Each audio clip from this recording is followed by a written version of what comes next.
I'm Eric Anderson. Tonight on KPBS Evening Edition, up in smoke, San Diego may be changing the rules on tobacco sales, the constitutional challenge that has the city easing restrictions.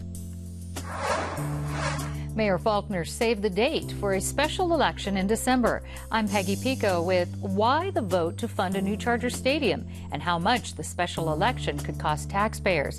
Then, how a local boatyard owner decreased water pollution to zero and got the Runoff Rockstar Award from San Diego Coastkeeper as they celebrate 20 years of water advocacy and education. This school is gonna lead me to my future, and it's gonna lead me to my career. It's gonna give me a better life. A crash course in American high school life, a San Diego program helping new students from around the world learn English and the language of learning. KPBS Evening Edition starts right now.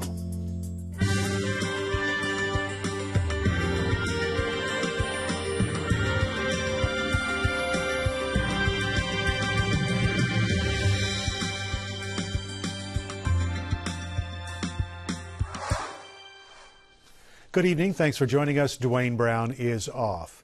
An ongoing drought and record-breaking heat have federal firefighters bracing for an active and dangerous fire season. The fire risk for California is above normal, according to the National Interagency Fire Center. Hawaii, parts of the Southwest, and Alaska are also at above normal risk. Federal departments are also reviewing a call to change the way the government manages wildfire fighting efforts. The government says that federal firefighting costs could reach $1.6 billion this year. Moving one step closer to the creation of a large battery in San Diego, City Council members approved a study today that would explore the idea of a hydroelectric energy storage system. It would be built at the San Vicente Reservoir near Lakeside. Staff members say the goal is to help offset increasing costs of energy and imported water and to help deliver power to the grid during periods of high demand. Rules meant to keep tobacco products out of kids' hands could soon be lifted in the city of San Diego, but the revised rules could come with tighter regulation of e-cigarettes. KPBS reporter Megan Burks joins us in the newsroom with more on the proposed changes. Megan, which rules would go away under the new ordinance? Well, the city's Public Safety Committee is expected Wednesday to strike a rule prohibiting tobacco sales near schools and other youth-oriented facilities. Currently, retailers within a 1,000-foot buffer zone cannot sell tobacco products. The new ordinance would also lift restrictions on tobacco advertisements within that buffer zone, and it would strike the requirement that cigarette ads be in black and white and relatively plain. So why is the city making these changes? Well, it got a letter last year from the National Association of Tobacco Operators pointing out that the rules were likely unconstitutional. The Supreme Court struck down similar rules in Massachusetts in 2001, saying they violated commercial speech protections. But with the looser rules also come a chance for regulations for e-cigarettes, right? Right. So while the hood is up, so to speak, the city is going in and making some tweaks to bring e-cigarettes under regulation. So rules that still apply to traditional cigarettes will now be applied to e-cigarettes and their accessories. So the products and their advertising cannot be within 2 feet of candy and non-alcoholic drinks. It's meant to keep kids from getting confused or being tempted to try the often sweet nicotine products. And the city is one-upping the state regulation, and we're actually requiring consumers be 18 or older to buy even the accessories that don't have nicotine. Retailers must post signs to that effect and card customers who look younger than 27. And the city wants to outlaw e-cigarette vending machines and limit promotional giveaways to lounges where you have to be 18 to get in. KPBS reporter Megan Burks. Thanks, Megan. Law enforcement and emergency room doctors are asking the public to put drugged driving on their radar. From our North County Bureau, KPBS reporter Kenny Goldberg says the number of drivers testing positive for marijuana and other drugs is on the rise. A national roadside survey reveals nearly 1 in 5 drivers tested positive for at least one drug in 2014. Federal officials say deaths from drugged driving have almost doubled nationwide since 1999. Dr. Renate Lev works in Scripps Mercy Hospital's emergency department. She says people who take anti-anxiety or pain medications shouldn't drive. They inside think that they're absolutely fine, but they're not fine for driving. They don't have the alertness, the coordination, the multitasking, and the skills necessary to be safe behind the wheel. Dr. Lev says marijuana is also dangerous because it can impair judgment and delay reaction times. Kenny Goldberg, KPBS News. San Francisco supervisors voted unanimously to approve health warnings on ads for sugary drinks, saying the beverages contribute to obesity, diabetes, and other health problems. The measure needs one more vote. The city would be the first place in the country to require those warnings. Opponents say it's not fair to single out billboard advertising or sugary drinks. Experts say 32% of children and teens in San Francisco are overweight or obese. The fate of a new stadium for the Chargers may rest in the hand of San Diego voters. As we reported last night, negotiators are working to wrap up stadium talks with the Chargers in time for a special election. They're aiming for December 15th. The catch, potential ballot measures need to be approved by September 18th. The idea is to replace Qualcomm Stadium in Mission Valley with a new multi-use venue. KPBS viewers had a chance to weigh in on the stadium talks today. Our online poll asks if a stadium plan makes it to the ballot, would residents vote to use city and county funds to keep the Chargers in San Diego? So far, the results of our informal survey show 22% say yes, 75% say no. People can submit votes at kpbs.org. Peggy Pico, meanwhile, has more analysis on the stadium talks. The vote is planned for December 15th at the latest in an effort to compete with the rapid pace of NFL negotiations to get a football team to Los Angeles. Joining me with a look at the election plan and taxpayer cost are my guests, Mesa College political science professor Carl Luna and Tony Manolatos with the Citizens Stadium Advisory Group.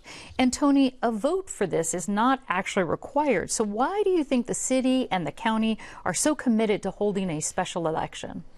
You're correct. There is no tax increase involved, so it doesn't require a vote. But there is public money involved, and that's why the mayor and Supervisor Roberts, Mayor Kevin Faulconer and Supervisor Ron Roberts are saying there should be a public vote because there's public money involved. And it's not 10, 20 bucks. It's hundreds of millions of dollars. I see. So that's a lot of money at stake. Now, Carl, city leaders have also said that they have decided that this will be a mail-in only vote. Is that legal? Yeah, and you want to do an election on the cheap, you do mail-in only ballots. Special elections is becoming more normal to do so. It changes the demographic, who will actually vote. It will be an older, typically more affluent population. The question, will these be people who like to wear Charger jerseys? I see. And Tony, back to what you were saying about cost, how much is a special election going to cost? I've heard the number $2 million. That's money that could be spent on other city needs. So how is the city justifying this? You know, I don't know how much this special election would cost. I believe they're talking about a mail-in only campaign, so I know that that's not as expensive. But again, if it's a good deal, San Diegans are going to support it. If it's not a good deal, they're not going to support it. So I think that they will vote at the ballot box on what they think. Do they think this is a good and fair deal, or do they not? Or a good and fair deal on how to spend city money. Correct. Correct. I see. Now, Carl, earlier this year, an official poll by 10 News and the Union Tribune on the likely outcome of a vote to fund a new stadium and would San Diego be willing to spend public money found that 29% of those polled said yes, while 63% said no and 8% were unsure. What do you make of that split? It means those Go Charger T-shirts have a whole new connotation. Unless you can change those numbers and you have reasons for people to start really wanting to keep the Chargers here with public money, like a winning season, heading toward the big game, it's going to be an uphill struggle. That's why you want the election also for political cover, so that if you can move forward with this, you're trying to avoid lawsuits coming out of the woodwork. But the Chargers have said they won't comment on this vote or negotiation. So, Carl, let me ask you that. Why do you think that is? The Chargers are playing for the Chargers right now. They're looking at all their options. They're trying to leverage what they can out of the city. The question is, if they're seen as being too extortionist, will that turn the public off and the public simply say goodbye? Okay, and Tony, what can you tell us about the status of negotiations? Well, we know, Peggy, that they met last week. They met again this week. They're going to meet again, it sounds like, in the next few days, probably early next week. That's a good sign. We also know, as Mr. Luna pointed out, that they're trying to get a stadium built in L.A. So that's why we're hearing a lot from the Chargers, oh, we can't get this done in San Diego, because they're trying to get a deal done in L.A. So people have to look through that prism when they're hearing this laundry list of things why they can't get a deal done in San Diego. Well, it's because they're trying to get a deal done in LA. Simultaneously, and Carl, let me ask you about that. There is this idea going around that perhaps, they can't get a vote in time because they need to have these environmental quality act. They need to adhere to that law. They need to have this environmental CEQA, deal done before the vote is viable. Do you think that's true? Well, I think they could probably get all their ducks in a row and get everything qualified by the 18th of September, 88 days ahead of time, and take it to the voters. Problem is, whatever you do between now and then, somebody could later on challenge in court, like what happened with Petco for a couple of years. And any delay is another reason for the Chargers to leave. What do you think is different? I'll start with you, Tony. What do you think is different about this time around as opposed to when the Padres wanted to build Petco Park? I wasn't around back then. I've only been in San Diego for 10 years, but I've followed this Charger Stadium issue for a while, and I can tell you that this time is certainly different. We've been talking about this stadium issue for over a decade. We have a new mayor. Finally we have a plan. I mean, there's never been a plan before. Finally, there's a plan to kick around, to support, to criticize. So I think if both parties work together, they can get this deal across the finish line. And what about you, Carl? What do you see that's different? Well, the two big differences is, one, you don't have a championship team, which the Padres had, going to the voters, which really helped. And second, it's like you're in marriage counseling, but your partner's already starting to date other people. Not particularly a good sign. The Padres weren't actively shopping themselves around quite yet like that. All right, Carl Luna and Tony Manolatos, thank you so much. Thanks. Thank you.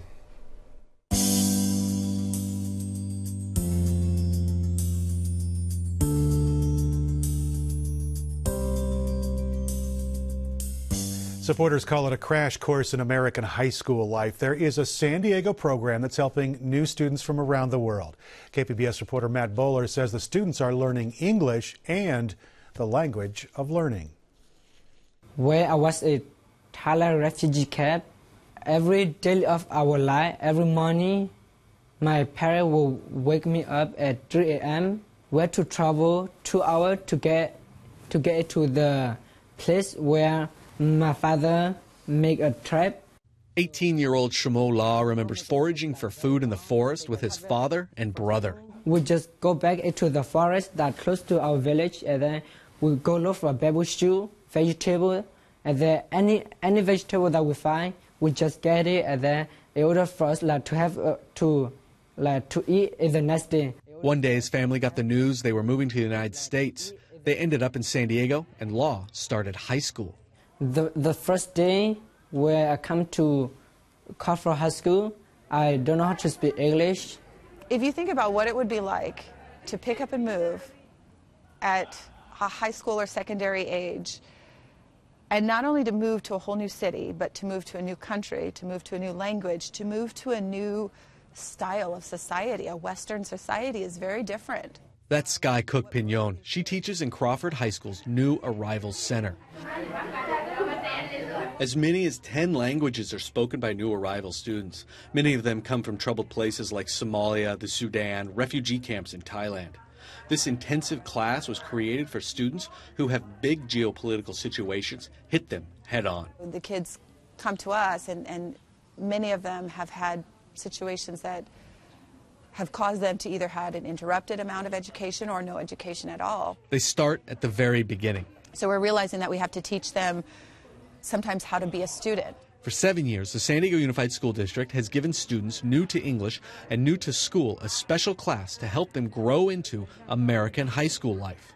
Well, first thing, I don't know how to speak the language. I don't even read alphabets. The goal is to have students in regular class with English as a second language assistance in a year. But the New Arrival Center is more than just a class at school. Initially, it is their family. It is their new community here at school.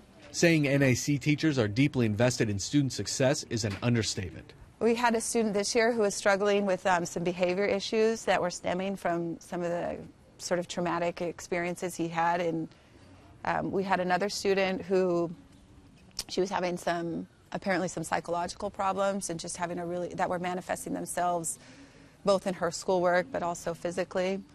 We do everything possible and sometimes what we feel is impossible to try to help them. These families come from places where schools and teachers represent the government. For refugees, the government can be scary. Combine that fear with a language barrier, and many refugee families are unaware of what's going on in their child's school. NAC teachers aim to change that. Another student of ours, we're heavily involved with the entire family. There are 3 girls and a brother. And one of the girls was struggling with feeling like she could be successful here, and told us she was moving out of state to live with some other family.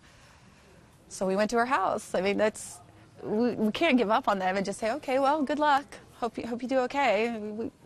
6 schools in San Diego Unified have new Arrival Center classrooms. Crawford has the largest number of students.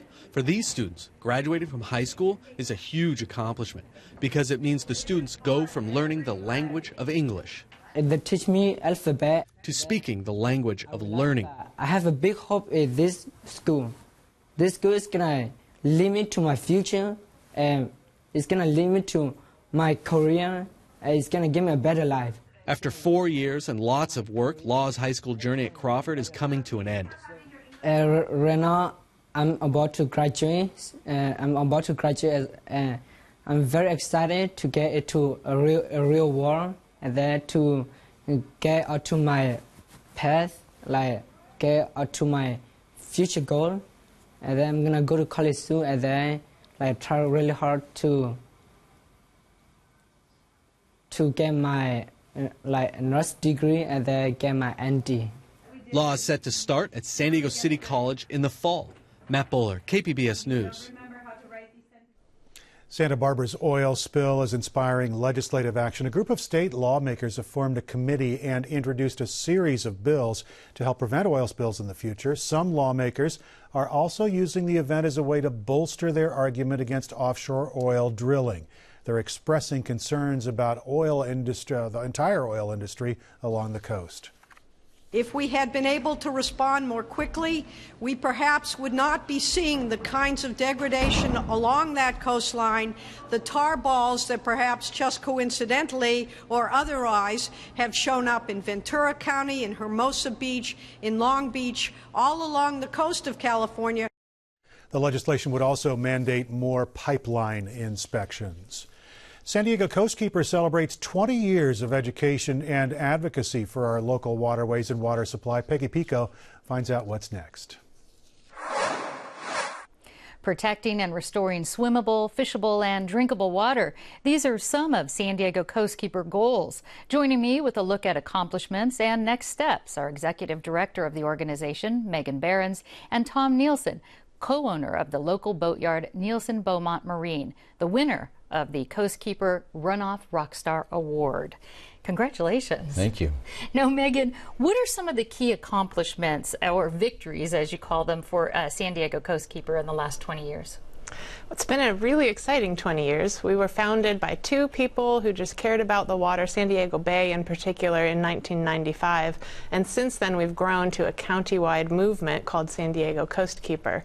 When we started, we had about a sewage spill per day in the city of San Diego. And through some action that Coastkeeper took, the city of San Diego invested $1 billion, with a B, into that infrastructure. And we reduced sewage spills by 90%, which has a huge value to the recreation and economy. There was also, you came up with a stormwater management plan, especially for the city of Encinitas? Right. So today, especially businesses know that there are regulation upon regulation, but back in the day, not everybody had those stormwater management plans, and Encinitas didn't have one at all. So working with them, they developed a plan that has since become known as a national best practice, which is really great. In more recent times, we have a volunteer water quality monitoring program, and they discovered a 1.9 million gallon sewage spill in the Los Penasquitos Reserve that was then, the city took action to take care of that. So I think the combination of regulatory policy work and having our volunteers out there has made a big difference. The monitoring volunteers, yeah. Speaking of runoff, Tom, your boatyard just won the Runoff Rockstar Award from Coastkeepers for zero discharge into the water.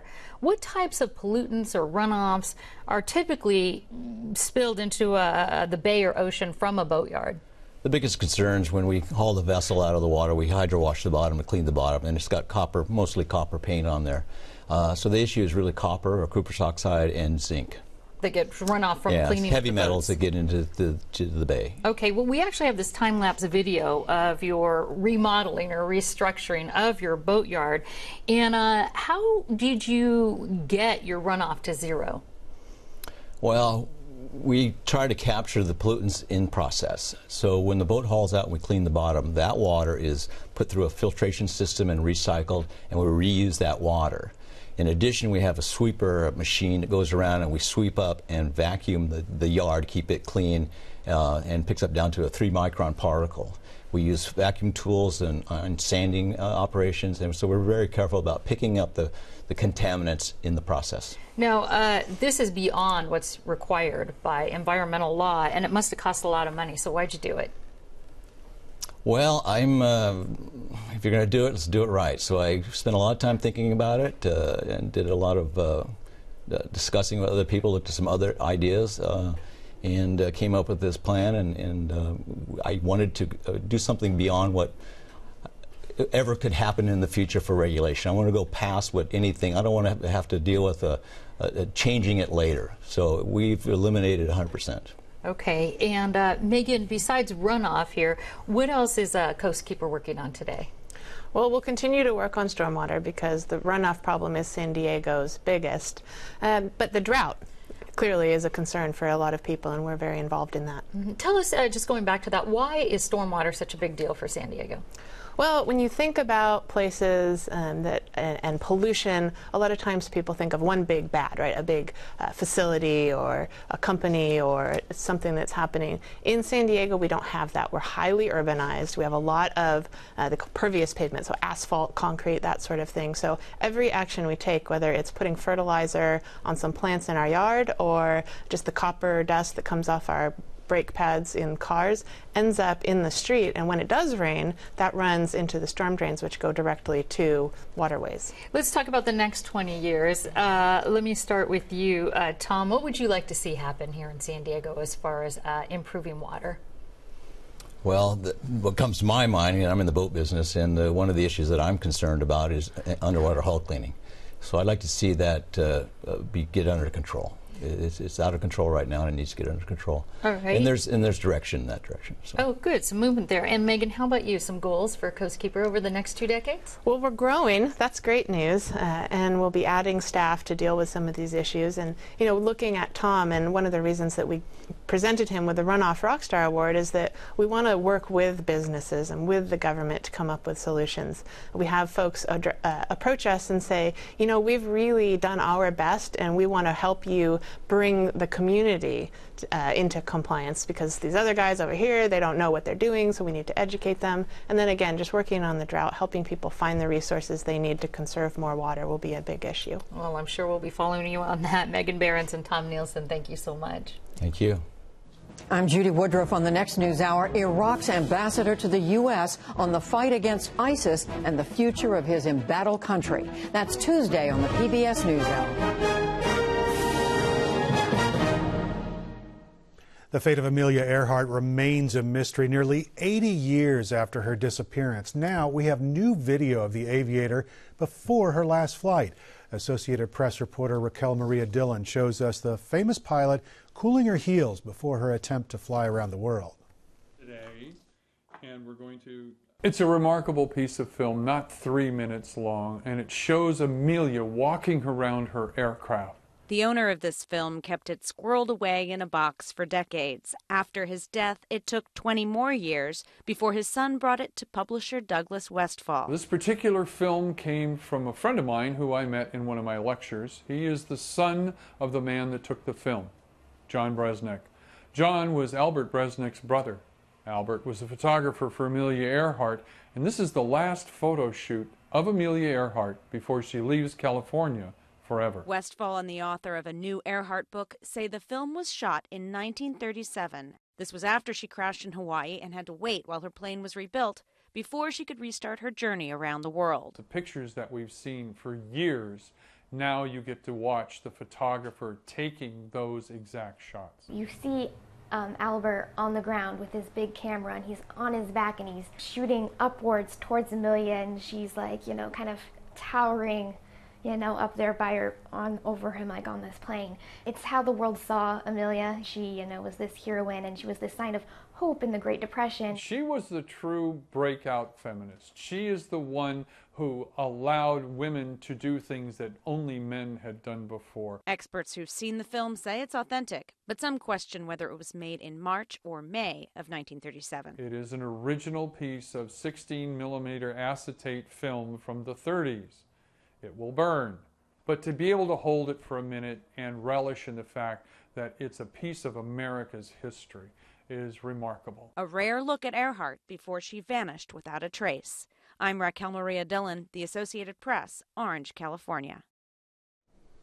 The tail end of Tropical Depression Blanca may be bringing more muggy weather to San Diego County. We're going to be looking at temperatures in the 70s and 60s by the beaches. 70s and 80s up in the inland valleys as it warms up a bit, and up in the mountains, sunny skies in the forecast, temperatures up there in the 70s and 80s as well. It's going to be triple digits out in the deserts, as you would expect for this time of year. You can find tonight's stories on our website, kpbs.org/evening edition. Thanks very much for joining us. We will be back here tomorrow night. Have yourself a great evening.